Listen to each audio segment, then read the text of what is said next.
बच्चों, आप सब कैसे हैं? मज़े में हैं? सुरक्षित और स्वस्थ रहिए, ऐसी मैं कामना करती हूँ आप सभी के लिए और आपके परिवार के लिए भी। ये मुश्किल समय है, इस मुश्किल समय से हम सभी लोगों को निकलना है और उसके लिए अपनी अपनी सुरक्षा हम सभी को ही करनी है। इतनी छुट्टी में आपने कुछ आराम किया होगा, कुछ मस्ती की होगी, कुछ धमाल किया होगा और साथ में ही आपको जो भी असाइनमेंट या होमवर्क दिया गया था वो भी आपने अपना किया होगा, ऐसी मैं उम्मीद करती हूँ। और पीछे का जो भी आपको टीचर ने पढ़ाया था आपने उसको पुनः दोहराया भी होगा और एक बार फिर से पढ़ा होगा। आपने अपने क्वेश्चन आंसर सारे कॉपी पर किए होंगे। मैं आपको ज्योग्राफी पढ़ाऊंगी हिंदी मीडियम स्टूडेंट्स को, ठीक है? तो आप जिस कॉपी पे काम कर रहे थे आप उसी कॉपी पे काम करते रहिएगा। जो काम मैं आपको बताऊंगी उसी पे नोट करिएगा। जो डायग्राम्स बताऊंगी, जहाँ पर बताऊंगी उनको उस जगह पर आप ड्रॉ कर लीजिएगा। अच्छा तो ये होता बच्चों कि ये काम हम लोग अपनी क्लास में कर रहे होते और हम और आप आमने सामने होते तो मुझे पढ़ाने में और भी मज़ा आता और होप सो कि आपको भी वैसे ही मज़ा आता। लेकिन परिस्थितियाँ कुछ इस तरीके की नहीं हैं कि हम अभी क्लास में आमने सामने हो पाएँ, तो इसलिए फ़िलहाल हम इसी तरीके से आपको समझाएंगे और बताएंगे और मैं उम्मीद करती हूँ कि आप उसको समझेंगे भी, ठीक है? अगर आपको कोई दिक्कत होती है तो आप मुझसे कमेंट बॉक्स में अपनी प्रॉब्लम लिख करके बात कर सकते हैं या फिर सैटरडे को अपना चैप्टर, क्वेश्चन, जो भी आपको समस्या है जिस भी चीज़ में उसको मेंशन करते हुए, सब्जेक्ट को मेंशन करते हुए आप अपनी प्रॉब्लम लिखिए और मैं उसको सॉल्व करने की कोशिश करूँगी, ठीक है? कोई चिंता करने की बात नहीं है और घबराने की भी ज़रूरत नहीं है, डरने की भी ज़रूरत नहीं है। अच्छे से आप लोग भी पढ़िए और जो पढ़ा रही हूँ उसको अपनी कॉपी पर करते रहिए। पिछले जो भी क्लासेस आपके चले हैं उनमें आपने जो भी कुछ पढ़ा उनमें सबसे पहले आपने सौरमंडल पढ़ा था। आपके सौरमंडल के बारे में, सौर परिवार के बारे में आपने जाना और समझा। उसमें एक मेन जो मुखिया है सौर परिवार का वो सूर्य होता है और उसके अलावा उसमें ग्रह हैं जिनमें एक ग्रह आपकी पृथ्वी है जिस पर हम और आप रहते हैं, जिसको कि हम अनोखा ग्रह भी कहते हैं क्योंकि उस पर जल और जीवन दोनों है, ठीक है? उसके बाद आपने पृथ्वी और चंद्रमा के बारे में पढ़ा था। चंद्रमा पृथ्वी का एक उपग्रह है और जो पृथ्वी के साथ साथ ही रहता है और पृथ्वी के चारों ओर चक्कर लगाता है, ठीक है बच्चों? उसके बाद में आपने पृथ्वी पर, ग्लोब पर अक्षांश और देशांतर रेखाओं के बारे में जाना था। वो अक्षांश और देशांतर रेखाएं काल्पनिक हैं। काल्पनिक मीन्स कि वो पृथ्वी पर बनी हुई नहीं है, उन्हें हमने अपनी सुविधा के लिए, किसी भी चीज़ को जानने समझने के लिए हमने उनको मानक माना है और उनके हिसाब से ही हम किसी भी जगह के बारे में जान सकते हैं, किसी भी जगह के समय के बारे में जान सकते हैं, ठीक? तो अक्षांश और देशांतर तक आप लोगों ने पिछली कक्षाओं में अपना कार्य कर लिया था, कॉपी पे भी कर लिया होगा। नहीं किया है तो आप उसको पूरा कर लीजिएगा। किसी भी दिन मैं अचानक से आपसे कॉपियाँ, आपका काम मंगवा लूँगी व्हाट्सएप पर ही, ठीक है? इसलिए उसको कंप्लीट करके रखिएगा। बिल्कुल ये मत समझिएगा कि आप अपनी मनमानी कर पाएंगे और कोई भी काम आप नहीं करेंगे तो भी आपका काम चलता रहेगा, ऐसा नहीं है। और बिल्कुल इस चीज़ को मत समझिएगा किसी भी दिन मैं किसी भी रोल नंबर की या अल्फ़ाबेटिकल ही आपकी कॉपी को बोलूँगी कि ए बी जितने भी बच्चों के नाम हैं और बी से वो मुझे अपनी कॉपी भेजें या जे आई जी जो भी मुझे पसंद आएगा मैं उसको बोलूँगी। तो प्लीज़ बच्चों अपना काम पूरा करते रहिएगा और कॉपी को मेंटेन करके रखिएगा, ठीक है? इसके अलावा मैं आपको बीच में एक दिन रिवीजन वर्क के क्वेश्चन आंसर भेजूँगी जिसको कि आप एक पतली अलग कॉपी पर बनाएंगे। वो टेस्ट टाइप की कॉपी, जैसे नहीं आप टेस्ट के लिए पतली कॉपी बनाते हैं उस तरीके से बनाएंगे, और वो आपका एक रिवीजन टेस्ट ही होगा, टेस्ट, ठीक।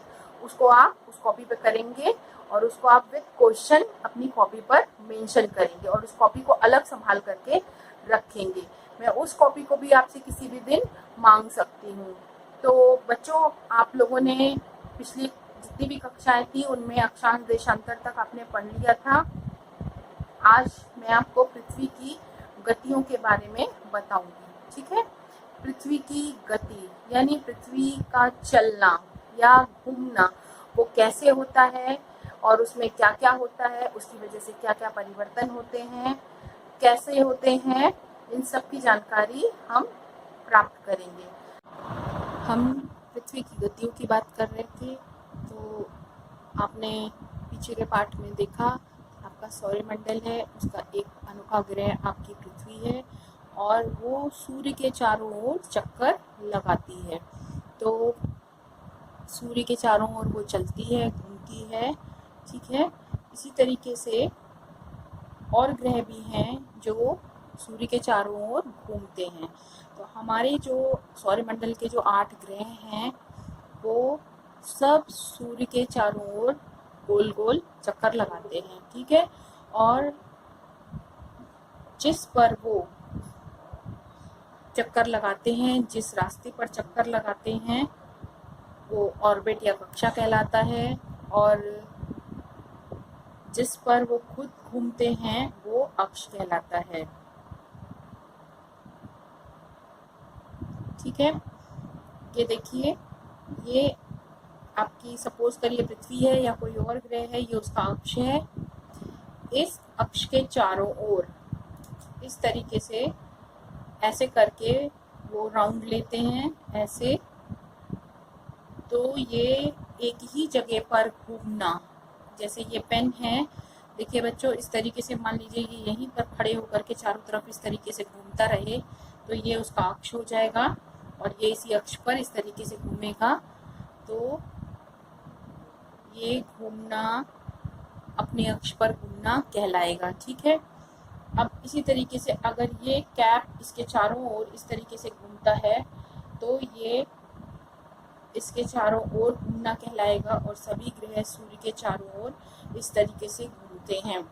ये आपका सन है और ये आपकी अर्थ है, अर्थ घूम रही है। इसी तरीके से सारे ग्रह, सूर्य, पृथ्वी, बृहस्पति, मंगल, सब सूर्य के चारों ओर चक्कर लगाते हैं, ठीक है। लट्टू की तरह आपने लट्टू घूमते हुए देखा होगा, बिल्कुल जैसे लट्टू घूमता है उसी तरीके से ये ग्रह अपने अक्ष पर घूमते हैं, और अपने अक्ष पर घूमने के साथ साथ ये सब अपनी अपनी कक्षा में सूर्य के चारों ओर भी चक्कर लगाते हैं। ये अक्ष कहलाता है, ये अक्ष पे घूमना कहलाता है, और इस तरीके से घूमना अपनी कक्षा में घूमना कहलाता है। और ये जो पाथ होता है ये इनका कक्षा होती है, और हर ग्रह अपनी अपनी कक्षा में अलग अलग घूमता या चक्कर लगाता है, ठीक है। जिस तरीके से ये सभी ग्रह घूमते हैं, इसी तरीके से आपकी अपनी पृथ्वी भी घूमती है, वो अपने अक्ष पर घूमती है, बिल्कुल उसी तरीके से जिस तरीके से मैंने अभी आपको पेन को घुमा के बताया है। या आप किसी बॉल को ले लीजिए, बॉल को या लट्टू को इस तरीके से आप घुमाते हैं तो वो एक ही जगह पे ऐसे राउंड राउंड राउंड राउंड करके घूमता है, वो अपने अक्ष पर घूमना कहलाता है। तो आपकी जो पृथ्वी है वो भी एक जगह पर स्थिर रह करके अपने चारों तरफ इस तरीके से घूमती है, उसको अपने अक्ष पर घूमना कहलाता है। इसके साथ ही पृथ्वी अपने अक्ष पर घूमते हुए सूर्य के चारों ओर भी चक्कर लगाती है, यानी वो यहाँ पर भी घूमती है और इस तरीके से घूमते हुए वो पृथ्वी जो है वो सूर्य के चारों ओर चक्कर लगाती है। इस चक्कर लगाने को हम परिक्रमा कहते हैं। परिक्रमा करना, हम किसी के चारों ओर जब चक्कर लगाते हैं तो उसको हम परिक्रमा कहते हैं। इस अक्ष को हम दूरी भी कहते हैं।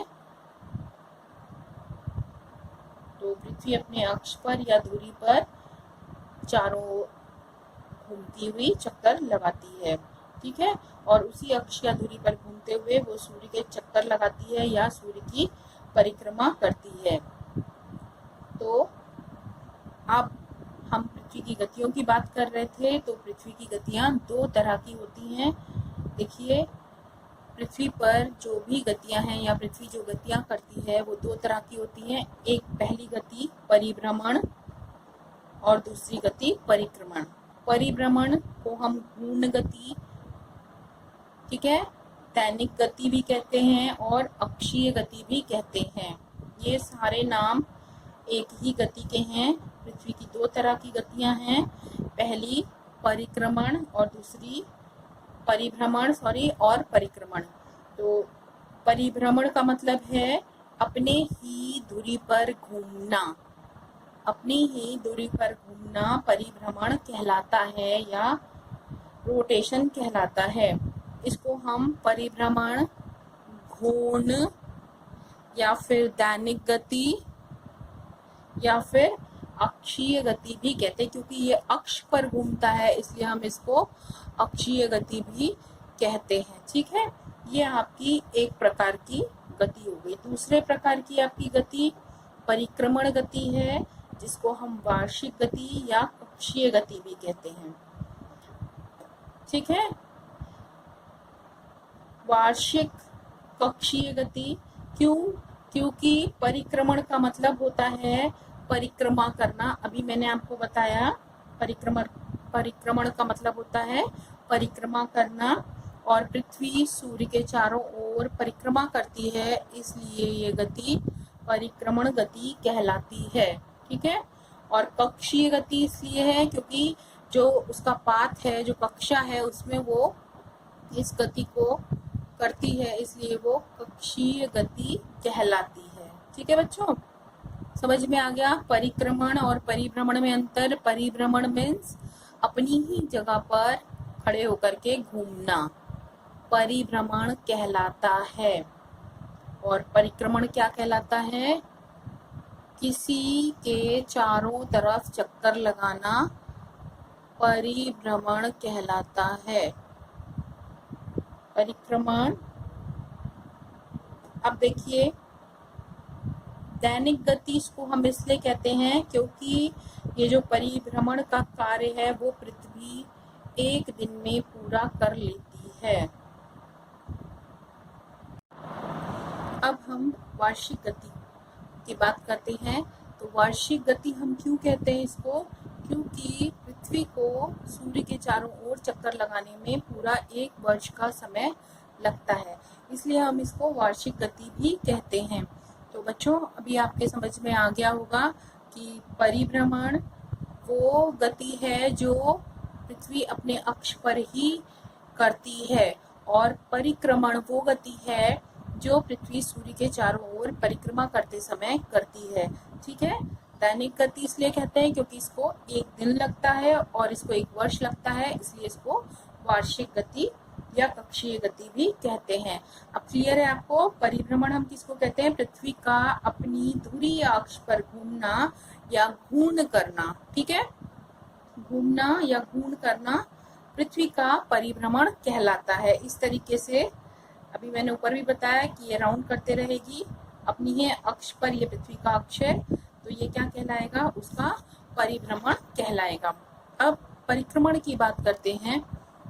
आइए, परिक्रमण भी मैंने आपको बता दिया है। ये सन है, या आपका पृथ्वी या अर्थ है, इसके चारों ओर चक्कर लगाते हुए घूमना इसका परिक्रमण कहलाता है। यानी पृथ्वी के द्वारा, इसके द्वारा अपनी कक्षा में, ये इसकी कक्षा है, इसमें सूर्य के चारों ओर परिक्रमा करना या घूमना परिक्रमण कहलाता है। ठीक है, ये आपको दिख रहा है?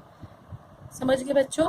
ये परिक्रमण का पथ है और जो अपने अक्ष पर घूमना है वो परिभ्रमण है। दोनों में थोड़ा सा ही अंतर है, इसलिए ध्यान रखिएगा। एक दूसरे को, इसको उसमें और उसको उसमें मत कर दीजिएगा। परिक्रमण का मतलब परिक्रमा करना से याद रखिएगा, तो आपको याद रहेगा। उसके बाद में अक्ष, जो पृथ्वी पर, जिस अक्ष की हम बात कर रहे थे अभी पीछे, वो अक्ष पृथ्वी पर एक काल्पनिक रेखा है। जिस तरीके से हमने देशांतर और अक्षांश रेखाओं की बात की थी वो भी काल्पनिक थी, उसी तरीके से ये जो पृथ्वी का अक्ष है वो भी हमारा काल्पनिक ही है, जो कि दो ध्रुवों, आपकी पृथ्वी पर दो ध्रुव हैं, उत्तर और दक्षिण ध्रुव। ये उत्तर ध्रुव है क्योंकि आपकी ये दिशाएं होती हैं, ऊपर की तरफ हमेशा मानचित्र में उत्तर होता है, नीचे की तरफ हमेशा दक्षिण होता है, आपके दाहिने हाथ की तरफ यानी राइट हैंड साइड की तरफ पूर्व होता है, और लेफ्ट हैंड साइड यानी बाएं हाथ की तरफ हमेशा पश्चिम होता है। तो ये ऊपर की साइड का जो है ये उत्तरी ध्रुव है और ये नीचे का दक्षिणी ध्रुव है, और ये जो काल्पनिक रेखा है आपकी, ये उत्तरी ध्रुव और दक्षिणी ध्रुवों से यानी दोनों ध्रुवों से होकर के जाती है। ठीक है, कौन सी रेखा? अक्ष रेखा। ठीक है, दोनों ध्रुवों से होकर जाती है। आपकी पृथ्वी इसी अक्ष के सहारे घूर्णन करती है, इस तरीके से। समझ गए? आपकी पृथ्वी इसी अक्ष पर घूमती है। अब देखिए, आपकी पृथ्वी का अक्ष जो है वो इस तरीके से सीधा नहीं है, यानी हमारी पृथ्वी सीधी नहीं है, हमारी पृथ्वी इस तरीके से झुकी हुई है।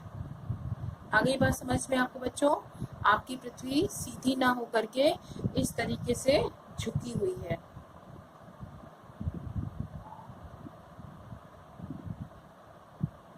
ये आपकी पृथ्वी का कक्षीय तल है। आइए इसको हम इस डायग्राम से समझते हैं। देखिए, ये मैंने आपके लिए डायग्राम बना के रखा है। ये आपकी पृथ्वी है, ये आपकी पृथ्वी का अक्ष है, ये उत्तरी ध्रुव है और ये दक्षिणी ध्रुव है। ठीक है, और ये जो है ये पृथ्वी का कक्षा तल है। इस कक्षा तल के सहारे अगर हम एक लंब डालते हैं, यहाँ पर मैथ में आपने लंब पढ़ा होगा, किसी भी सीधी रेखा के ऊपर 90 डिग्री का जो एक सीधी रेखा पड़ती है वो उसका लंब होता है। ठीक है, ये 90 डिग्री का होता है, चाहे इधर से नापिए चाहे इधर से नापिए। ठीक, तो ये आपका जो पृथ्वी का जो कक्षा तल है इस पर ये लंब है, और इस लंब से आपकी पृथ्वी का जो अक्ष है वो 23.5 डिग्री झुका हुआ है, 23.5 डिग्री झुका हुआ है। ठीक है, अक्ष आपका कक्षीय तल के लंब से 23.5 डिग्री झुका हुआ है, या इसी बात को हम दूसरे शब्दों में कहें तो जो आपका कक्षीय तल है, ठीक है, जो आपकी पृथ्वी का अक्ष है वो कक्षा तल से 66.5 डिग्री या 66.5 डिग्री का ये कोण बनाता है। ठीक है, ये कक्षा तल है इससे, और इसकी बात करेंगे तो ये 23.5 डिग्री झुका हुआ है। अगर हम लंब से लेंगे तो पृथ्वी का अक्ष जो है 23.5 डिग्री झुका हुआ है, या हम दूसरे शब्दों में कहें अगर हम कक्षा तल से नापेंगे, ठीक है, कक्षा तल की तरफ से नापेंगे तो पृथ्वी का जो अक्ष है वो 66.5 डिग्री का या 66.5 डिग्री का कोण बनाता है। ठीक है, इस झुकाव को, ये जो झुकाव है इसको हम अक्ष का झुकाव कहते हैं, ये वाला हिस्सा आपका। ठीक है, ये हिस्सा क्या है? ये हिस्सा पृथ्वी के अक्ष का झुकाव है। ठीक है, इस अक्ष के उत्तरी सिरे को उत्तरी ध्रुव, यानी ये वाला जो सिरा है यहाँ ये उत्तरी ध्रुव है, और ये जो सिरा है ये सिरा दक्षिणी ध्रुव कहलाता है। ठीक है बच्चों, कोई कंफ्यूजन मत रखिएगा। अगर हम लंब से नापेंगे तो 23.5 डिग्री या 66.5 डिग्री झुका हुआ है, और अगर हम कक्ष के तल से नापेंगे तो ये 66.5 डिग्री का कोण बनाता है। ठीक है, और इसका उत्तरी सिरा उत्तरी ध्रुव कहलाता है और दक्षिणी सिरा दक्षिणी ध्रुव कहलाता है। इसको आप रिवीजन करके रखिएगा, हम फिर मिलेंगे। Thank you.